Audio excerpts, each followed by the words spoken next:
আজকে আমার রান্নাঘরের ক্যাবিনেটটা শুরু থেকে একদম শেষ পর্যন্ত ডিপ ক্লিন করে সুন্দরভাবে অর্গানাইজ করে নিব।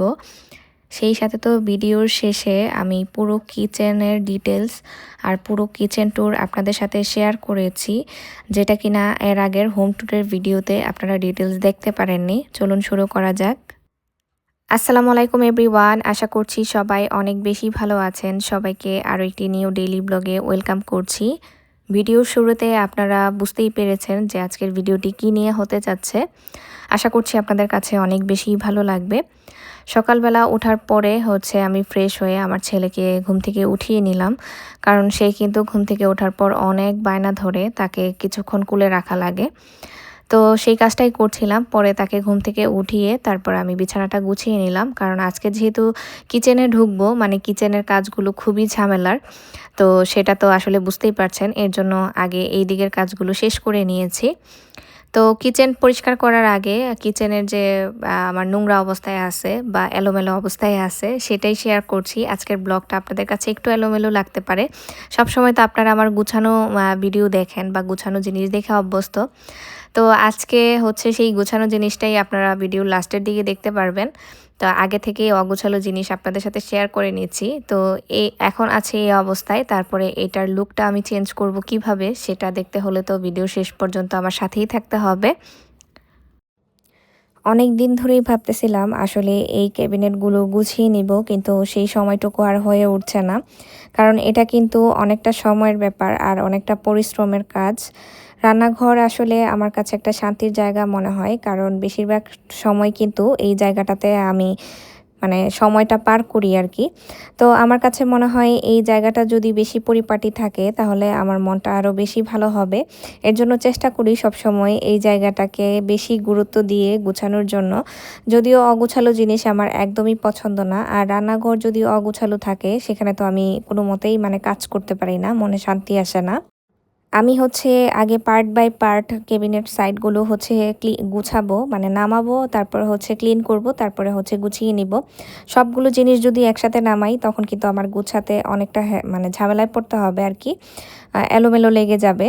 তো এর জন্য ভেবেছি যে পার্ট বাই পার্ট কাজটা করলে আমার কাছে অনেকটা ইজি হবে। এর জন্য এক পাশের তাকের জিনিসগুলো আমি আগে নামিয়ে নিয়েছি, তারপর সেগুলোকে সুন্দরভাবে মুছে ক্যাবিনেটের ভিতরটা মুছে তারপর গুছিয়ে নিব। আর এখানে অপ্রয়োজনীয় জিনিসগুলো আমি ফেলে দিব আর কি। আমার কাছে মনে হয় ঘর গোছানোর মধ্যে যেন আলাদা একটা শান্তি খুঁজে পাই। সারাদিন যত কাজই থাকুক না কেন, নিজের হাতে করে যদি নিজের মতো করে একটা জায়গা গুছিয়ে নেই, পরিষ্কার করে নেই, তখন সেদিকে তাকালেই মনে হয় হ্যাঁ, আসলেই আমার পরিশ্রমটা মনে হয় সার্থক হয়েছে। আমার কষ্ট হলেও আমি চেষ্টা করি নিজের হাতেই বেশিরভাগ কাজগুলো করে নেওয়ার জন্য। আমার হেল্পিং হ্যান্ড আপাকে দিয়ে আমি না অতটা কাজ করিয়ে শান্তি পাই না, কিন্তু পারি না বলেই আসলে ওনাকে দিয়ে কিছু কিছু কাজ আমার করাতে হয়। পারি না বলতে আসলে সময় পাই না আর কি। শরীরের ওপর অনেকটা জোর পড়ে যায় আর কি, যেটা পরবর্তীতে আমার অস্বস্তি ফিল হয়, অনেক কষ্ট হয়ে যায় আর কি। তবে এই রান্নাঘর গুছাতে যেয়েও কিন্তু আমার অনেকটা খারাপ লাগতেছিল শেষে। তবে যখন রেস্ট নেওয়ার পরে এসে আবার রান্নাঘরে ঢুকেছি, তখন দেখি না অনেকটা শান্তি লাগতেছিল, যে আসলেই আমি পরিশ্রম করে কাজটা করলেও আমার কাছে কিন্তু অনেক ভালো লাগতেছে আর কি। আর এইদিকে দেখেন বর্ষাকালে কিন্তু সব কিছুতে কেরি ধরে যায়। আর এখানে যে ভুট্টা ছিল, আমি তো এটা দিয়ে পপকর্ন বানাই মাঝে মাঝে, তো সেটাতে দেখলাম কেরি ধরেছে। এর আগেও না কয়েকটা কেরি ধরেছিল, আমি এগুলোকে চুলাতে একটু হিট দিয়ে কেরিগুলো মেরে একটু ভেজে তাপ দিয়েছিলাম আর কি, তারপরে রেখেছিলাম। তারপরেও এর মাঝে আমি আবার রোদে দিয়েছিলাম, তারপরে দেখলাম আবারও কেরি ধরেছে। তো যাই হোক, কিছুই করার নেই, আবারও চুলাতে এগুলো একটু ভেজে নিতে হবে। এখন তো বৃষ্টির সিজন, ওরকম করা রোদ আমি দেখতেছি না আসলে। হুটহাট করে বৃষ্টি চলে আসে রোদ উঠলেও, কিন্তু এই বৃষ্টি হলে লাভ নাই, দেখা যায় ঘুরে ফিরে সেই একই গরমই লাগে আসলে। তো আপনারা তো দেখতেই পেলেন যে আমি সুন্দরভাবে ক্যাবিনেটগুলো অর্গানাইজ করে নিচ্ছি কথা বলতে বলতে আপনাদের সাথে।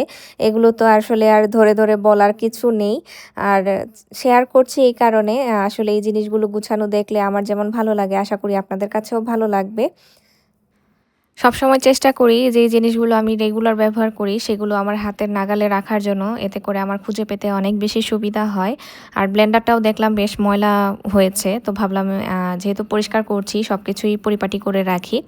এর জন্য ব্লেন্ডারটা একটু ক্লিন করে নিলাম। সাথে হচ্ছে কেটলি যেটা সেটা গরম পানি করি যেটা দিয়ে সেটাও হচ্ছে দেখলাম বেশ ময়লা হয়েছে। সেটাও সুন্দরভাবে ক্লিন করে মুছে তারপর আমি হচ্ছে গুছিয়ে নিলাম।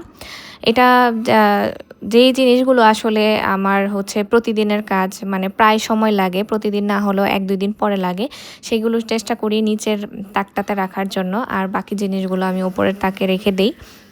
এখন হচ্ছে আ এই পাশের একটা ক্যাবিনেট তো আমার পুরোপুরি ক্লিন করা শেষ। এখন হচ্ছে আমি পাশের ক্যাবিনেটটা এখন ক্লিন করে নিব। বিশেষ করে এইটাই কিন্তু বেশি ময়লা হয়েছিল। তো এটা ভালোমতো ক্লিন করে নিচ্ছি এর জন্য। আপনারা প্রায় সময় দেখতে পারেন যে আমার কফি কর্নার না হলেও কফি একটা তাক আছে কিন্তু। এখানে বিভিন্ন টাইপের কফি মানে চা এই টাইপের জিনিসগুলোই আমি সাজিয়ে রাখি। আমার কাছে অনেক বেশি ভালো লাগে আরকি। আজকে মনে হয় আমি যতগুলো লং ভিডিও দিয়েছি তার মধ্যে থেকে আজকের ভিডিওটাই হচ্ছে সবচাইতে বেশি বড় হচ্ছে। এত বড় ভিডিও আসলে দেওয়া হয় না। আর আমি চেষ্টা করেছি সবকিছু ডিটেইলস একটু দেখানোর জন্য। কারণ আপনারা একটু ডিটেইলস ভিডিওই চান। অনেকে এর আগে আমি হোম ট্যুর ভিডিও যখন দিয়েছিলাম তখন কিচেনটার ডিটেইলস আপনারা দেখতে চেয়েছিলেন। আমি কেন ক্যাবিনেটগুলো খুলে বা ভিতরে অর্গানাইজগুলো দেখাইনি সেই ধরনের কমেন্টও আমি পেয়েছি। তাই আজকে ভেবেছি পুরো কিচেনটা ক্লিন করে তারপর সবকিছু ডিটেইলস আপনাদের সাথে শেয়ার করব। সেই চিন্তা থেকেই আজকের ভিডিওটা একটু বড় হতে যাচ্ছে। আর ভিডিওর এই পর্যায়ে এসে আমি বলবো যারা এখন পর্যন্ত আমার সাথে আছেন তারা প্লিজ আমার ভিডিওটি লাইক দিয়ে দেখা শুরু করবেন। আর কেউ টেনে টেনে বা স্কিপ করে ভিডিওটি দেখবেন না। আর অবশ্যই আপনাদের মতামত জানাবেন কমেন্ট করে। আপনাদের কমেন্ট পড়তে কিন্তু আমার কাছে অনেক বেশি ভালো লাগে।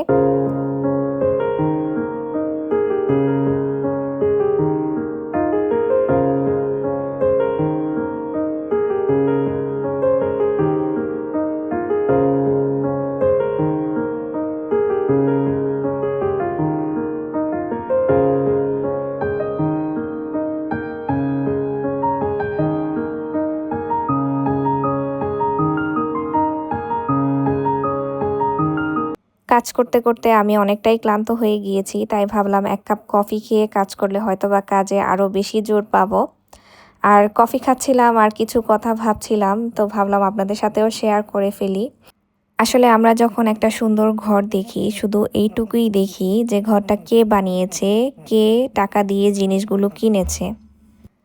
ঘর বানানো আর ঘরটাকে সুন্দর করে সাজিয়ে রাখা দুটো কিন্তু এক জিনিস নয়। হয়তো একজন পুরুষ তার উপার্জন দিয়ে ঘরের প্রয়োজনীয় সবকিছু এনে দিয়েছে, ঘরের জন্য ফার্নিচার করেছে। অবশ্যই এটা তার বড় অবদান, কিন্তু সেই জিনিসগুলোকে সুন্দরভাবে সাজিয়ে রাখা, কোন জিনিসটা কোথায় রাখলে ভালো লাগবে, ঘরের প্রতিটা জায়গা হচ্ছে পরিষ্কার পরিপাটি করে রাখা, রান্নাঘরের প্রতিটা জিনিস গুছিয়ে রাখা, এই প্রতিটা জিনিসের পিছনে কিন্তু একজন নারীর অনেক ভালোবাসা যত্ন থাকে, যেটা আমরা আসলে ভুলে যাই। ভাবুন তো একবার আপনি ঘরে যত দামি জিনিসই কেনেন না কেন, ঘরটা যদি অপরিষ্কার থাকে, ঘরের জিনিস যদি যত্ন করে গুছিয়ে না রাখেন, তাহলে কি ঘরটা দেখতে সুন্দর লাগবে? একটা সুন্দর ঘরের পেছনে কিন্তু শুধু টাকার অবদান নেই। টাকা দিয়ে আপনি হয়তোবা অনেক জিনিসই কিনতে পারবেন, কিন্তু সেই জিনিসগুলোকে ভালোবাসা দিয়ে সুন্দর করে সাজিয়ে গুছিয়ে রাখার পেছনে কিন্তু একটা নারীর অনেক অবদান আছে। তাই আমি মনে করি সংসার কে বেশি করছে এই হিসাব না করে কে কোন জায়গা থেকে কতটা অবদান রাখছে সেই জিনিসটা বোঝাই কিন্তু গুরুত্বপূর্ণ। একজন হয়তো বাইরে থেকে সেই ঘরটাকে তৈরি করছে আর আরেকজন হয়তো সেই ঘরটাকে প্রতিদিন একটু একটু করে ভালোবাসা দিয়ে বাড়িতে পরিণত করছে। তাই আমি বলবো ঘর তৈরি করা আর ঘরকে বাড়িতে পরিণত করা এক জিনিস নয়। আজকে মনের কষ্ট থেকে অনেকগুলো কথা আমি আপনাদের সাথে শেয়ার করেছি। আমার মনে হচ্ছিল আসলে এই কথাগুলো আমি যেহেতু ভাবছি আপনাদের সাথেও শেয়ার করি। আসলে কথাগুলো কি আমি ঠিক বলেছি না ভুল বলেছি এগুলো আপনারা কমেন্ট করে জানাতে পারেন। আর যদি আমার কথায় ভুল থাকে তাহলে আমি আগে থেকেই ক্ষমা চেয়ে নিচ্ছি। আপনারা ক্ষমা সুন্দর দৃষ্টিতে দেখবেন।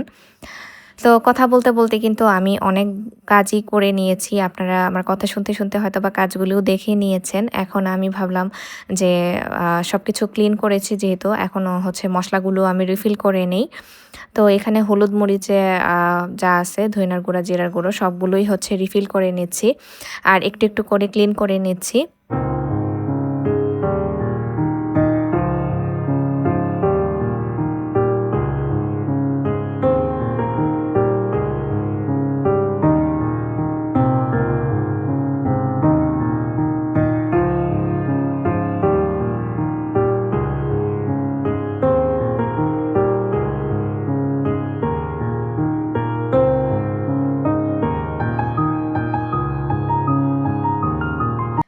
আর যেকোনো জিনিস রিফিল করতে গেলে সেটা তো দেখা যায় নিচে পড়বেই। আপনাদের সাথেও এরকম হয় কিনা আমি জানি না। কিন্তু আমার না আসলে আমি যতই হচ্ছে কাজটা আমি করতে যাই সুন্দরভাবে ঠিক উল্টো কাজটাই হয়ে যায়। মানে একদম এলোমেলো হয়ে যায় মনে হয় সবকিছু আর কি।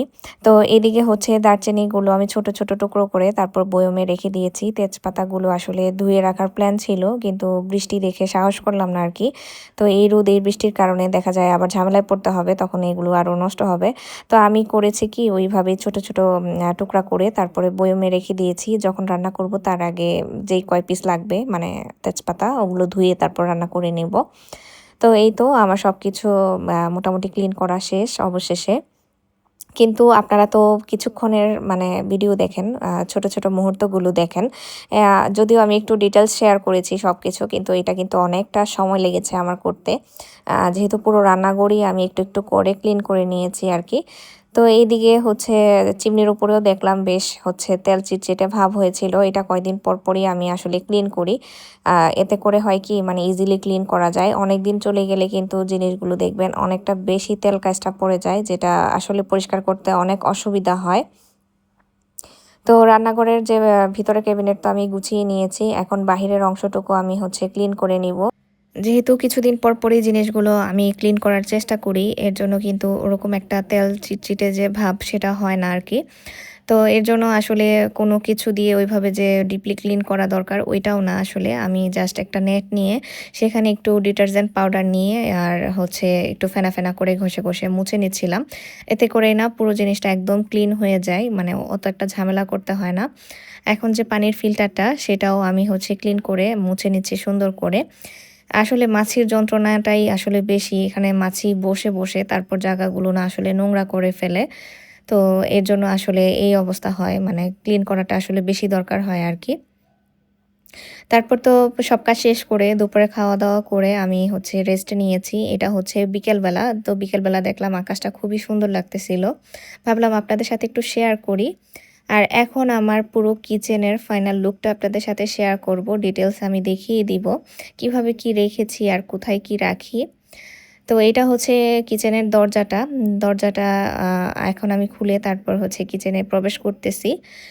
তো যে লাইটগুলো আসলে জ্বালানো, এই লাইটগুলো না ফোনেই এরকম কেমন যেন দেখা যায়। দেখতে সুন্দর লাগে না। কিন্তু সামনাসামনি না লাইটগুলো আসলে এরকম করে না কিন্তু। ফোনে যে কেন এরকম আসে আমি জানি না। তো ভাবলাম যে থাক ভালো লাগতেছে না, লাইটগুলো বন্ধ করে দেই। তো বন্ধ করে এখন আমি হচ্ছে পুরো কিচেনটা আপনাদের দেখিয়ে দিচ্ছি। এখানে তো আমার সিঙ্ক এরিয়ার উপরের দিকেই কিন্তু হচ্ছে ফিল্টারটা রাখা। তো সিঙ্কটা একটু এলোমেলো লাগতে পারে। আর এখানে সন্ধ্যার নাস্তার জন্য আমি আসলে রসমালাইও নামিয়ে রেখেছিলাম। তো ভিতরটা এখন আমি একটু দেখিয়ে দিচ্ছি। আর চুলার পাশে আরকি উপরের দিকে হচ্ছে আমার যে ক্যাবিনেটটা, এখানে চাল আর ডাল জাতীয় যে খাবারগুলো, সবগুলো আমি এখানে রেখে দেই। এতে করে আমার আসলে মনে থাকে যে এখানে চাল আর ডাল জাতীয় খাবারগুলো আছে। তো এই তো চিমনিটাও দেখতে পাচ্ছেন খুব সুন্দর করে ক্লিন করে নিয়েছি। আর এটা হচ্ছে আমার চুলাটা। তো চুলার পাশে আমি হচ্ছে এরকম একটা রেক হচ্ছে রাখা আছে যেখানে আমি হচ্ছে তেল, মসলা, মসলা বলতে আসলে তেলটা রাখি আর লবণটা রাখি আর চায়ের কাপগুলো রাখা হয়। আর এখানে হচ্ছে যে ক্যাবিনেটগুলো, তো ক্যাবিনেটের ভিতরটা যে আমি গুছিয়েছি এখন একটু, একটু করে খুলে সবকিছু আপনাদের সাথে শেয়ার করছি। এখানে হচ্ছে নুডলস, তারপর হচ্ছে বিভিন্ন টাইপের বিস্কিট মানে আদার্স প্যাকেটগুলো আমি উপরের তাকে রেখেছি। কারণ এগুলো আপাতত আমার লাগবে না। প্যাকেটগুলো আসলে ছিঁড়া হয়নি। আর যেই জিনিসগুলো হচ্ছে আমার ছিঁড়া হয়েছে মানে রেগুলার আমি ব্যবহার করি, সেই জিনিসগুলো আমি হচ্ছে নিচের তাকে একটা বাস্কেটে রেখে দিয়েছি। আর পাশের একটা ক্যাবিনেটে আমি হচ্ছে কেটলি, তারপর হচ্ছে ব্লেন্ডার এই জাতীয় জিনিসগুলো রাখি। ছোট একটা রাইস কুকারও রেখেছি। মানে ইলেকট্রিক জিনিসগুলো মানে এখানে আছে আরকি। তো তার পাশের ক্যাবিনেটটাতেও আমি কিন্তু হচ্ছে চাল, তারপর হচ্ছে লবণ এই টাইপের প্যাকেটগুলো আসলে রাখি, যেগুলো আসলে ওইভাবে ছিঁড়া হয়নি। আর এটা হচ্ছে একটা লম্বা ধরনের একটা ক্যাবিনেট করেছি আমি এখানে। এখানে একটা তাকে আমি হচ্ছে চা কফির রেখেছি। তারপরে হচ্ছে বিভিন্ন প্রয়োজনীয় জিনিসগুলো আসলে এখানে রাখা হয়েছে। আর নিচের তাকে আমি হচ্ছে রেগুলার ইউজের যে প্লেটগুলো সেগুলো রাখার চেষ্টা করেছি। এটা তো হচ্ছে উপরের ক্যাবিনেটগুলো দেখালাম। আর এখানে হচ্ছে চামচ বাটি রাখার জন্য একটা ছোট ড্রয়ার আছে। আর এই ক্যাবিনেটগুলোতে মানে নিচের ক্যাবিনেটগুলোতে আমি হচ্ছে আমার যে রেগুলার ব্যবহারের যে হাঁড়ি পাতিল সেগুলোই রাখা হয়। আর বাকি হাঁড়ি পাতিলগুলো আমি হচ্ছে অন্য জায়গায় রাখি আসলে। আর এখানেও হচ্ছে বিভিন্ন টাইপের হচ্ছে ঢাকনা বা বিভিন্ন জিনিস এখানে রাখা হয়েছে। এই পাশে ৩টা ড্রয়ার করেছি। এখানে মূলত আমি হচ্ছে আলু আর পেঁয়াজ আর রসুন রাখি। এই ড্রয়ারটা না আসলে আমার ক্লিন করতে মনে নাই। বাকি পেঁয়াজগুলো আমি বেশি করে আনা হলে আপনার হচ্ছে এটা অন্য জায়গায় হচ্ছে একটা বাস্কেটে করে রেখে দিই আর কি। তো এই ছিল আজকে কিচেনের পুরো ডিটেলস। আপনাদের যদি আরও অন্য কিছু জানার ইচ্ছা থাকে কিচেন সম্বন্ধে আমাকে কমেন্ট করবেন, আমি অবশ্যই আপনাদের বলে দেওয়ার চেষ্টা করব আর কি। তো অবশ্যই কমেন্ট করে জানাবেন আজকের কিচেনের লুকটা আপনাদের কাছে কেমন লেগেছে। যদিও কিচেনটা বেশ ছোট, কিন্তু আমার মনের মতো করে সাজানো আর কি, একদম হয়ে যায় পারফেক্টলি, যেহেতু আমি একা কাজ করি এই কিচেনে। আমার ছোট কিচেনই কিন্তু এখন ভালো লাগে আর কি। আর ছোট বলেই কিন্তু এটাকে আমি এতটা ক্লিন বা পরিপাটি করে রাখতে পারি। বড় হলে মনে হয় না এটা আর সম্ভব হতো আর কি, নিজে নিজে একা কাজ করার। তো যাই হোক, সবাই ভালো থাকবেন, দেখা হবে অন্য ভিডিওতে। আল্লাহ হাফেজ।